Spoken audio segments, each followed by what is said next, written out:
राजस्थान में एक बार फिर से चमक सकती है नरेश मीणा की किस्मत।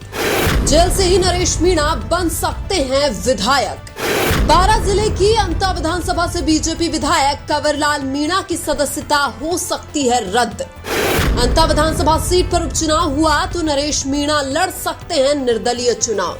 राजस्थान में लंबे समय से जेल में बंद नरेश मीणा के विधायक बनने का रास्ता एक बार फिर से खुल सकता है, क्योंकि बारां जिले की अंता विधानसभा से विधायक कंवरलाल मीणा को हाईकोर्ट ने 3 साल की सजा सुना दी है। अब राजस्थान के विधानसभा अध्यक्ष अंता के विधायक कंवरलाल मीणा की सदस्यता रद्द कर सकते हैं, और अगर कंवरलाल मीणा की सदस्यता रद्द हुई तो उपचुनाव में नरेश मीणा के चुनाव लड़ने की संभावना बहुत ज्यादा है, क्योंकि अंता विधानसभा सीट मीणा बाहुल्य वाली विधानसभा सीट मानी जाती है।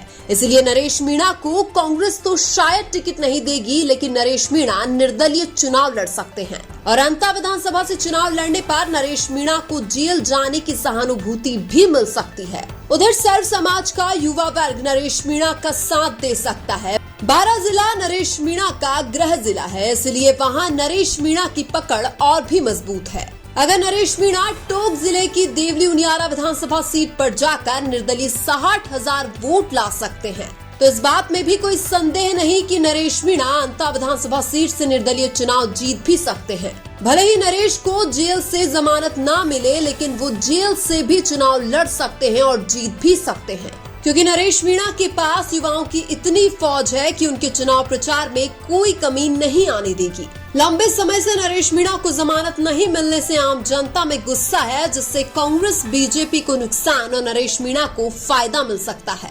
अंता से कांग्रेस के प्रमोद जैन भाया चुनाव लड़ते हैं, जिनका जीतना अब संभव नहीं है। उधर अगर नरेश मीणा निर्दलीय चुनाव लड़ने की घोषणा कर देते हैं तो प्रमोद जैन भाया सपने में भी चुनाव नहीं जीत सकते हैं, क्योंकि अंता विधानसभा में एक बड़ा वर्ग प्रमोद जैन भाया के खिलाफ है, जो नरेश मीणा को समर्थन कर सकता है। वहीं दूसरी तरफ कंवरलाल मीणा को मिलने वाले वोट भी नरेश मीणा की तरफ डाइवर्ट हो सकते हैं।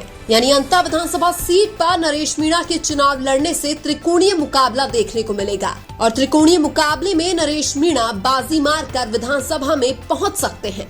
नरेश मीणा अब तक 2 विधानसभा चुनाव लड़े हैं और दोनों में ही अपनी अच्छी छाप छोड़ी है।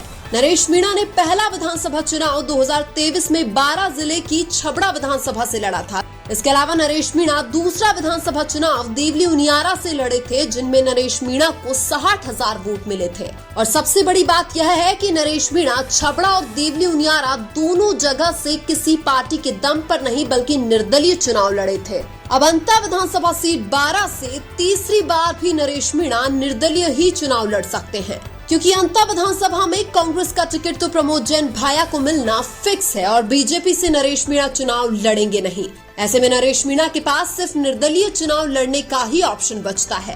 कांग्रेस और बीजेपी के नेता नरेश मीणा के खिलाफ है, और जेल से जमानत नहीं मिलने के पीछे भी उन्हीं का हाथ बताया जा रहा है। और नरेश मीणा से पिछले 2 निर्दलीय चुनाव में जो गलतियां हुई थी, उनको इस चुनाव में सुधारा जा सकता है। पिछले 2 निर्दलीय चुनाव लड़ने के अनुभव और कमियों को सुधार कर नरेश मीणा चुनाव जीत सकते हैं। हालांकि नरेश मीणा को कोर्ट कुछ दिन के लिए चुनाव प्रचार करने के लिए जमानत दे सकता है, और अगर अंता में उपचुनाव हुआ और नरेश मीणा को जमानत मिली तो नरेश मीणा के चुनाव जीतने की संभावना पूरी बढ़ जाएगी। पिछले कुछ सालों में नरेश मीणा ने हाड़ौती क्षेत्र में युवा नेता के रूप में अपनी एक अलग ही पहचान बनाई है। हाड़ौती क्षेत्र में नरेश मीणा के कारण कांग्रेस बीजेपी के कई दिग्गज नेताओं की राजनीति खत्म हो चुकी है, क्योंकि नरेश मीणा ने गरीब किसान और शोषित वर्ग की लड़ाई लड़ी है, जिनका हक कोई और ही खा रहा था। अगर अंता में उपचुनाव हुआ तो नरेश मीणा को हाड़ौती क्षेत्र में प्रहलाद गुंजल के समर्थन मिलने से बहुत फायदा मिलेगा, और हाड़ौती क्षेत्र में नरेश मीणा और प्रहलाद गुंजल की एक ऐसी जोड़ी है जो ओम बिरला जैसे बड़े नेता का जीतना भी मुश्किल कर देते हैं।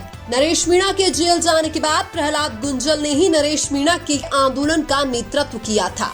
ऐसे में अगर कंवरलाल मीणा की सदस्यता रद्द हुई और अंता में उपचुनाव हुआ तो नरेश मीणा और प्रहलाद गुंजल की जोड़ी गेम चेंजर साबित हो सकती है। और अगर इस बार नरेश मीणा को अंता से उपचुनाव लड़ने का मौका मिल जाता है तो फिर एक नया कीर्तिमान स्थापित किया जा सकता है। ऐसे में नरेश मीणा के विधायक बनने का सपना 2028 में नहीं बल्कि 2025 में भी पूरा हो सकता है। लेकिन आपको क्या लगता है, अगर अंता में उपचुनाव हुआ तो नरेश मीणा को चुनाव लड़ना चाहिए या नहीं? कमेंट करके जरूर बताइए। वीडियो अच्छा लगा तो लाइक कीजिए और हमारे चैनल मीणा की आवाज को सब्सक्राइब कीजिए। धन्यवाद।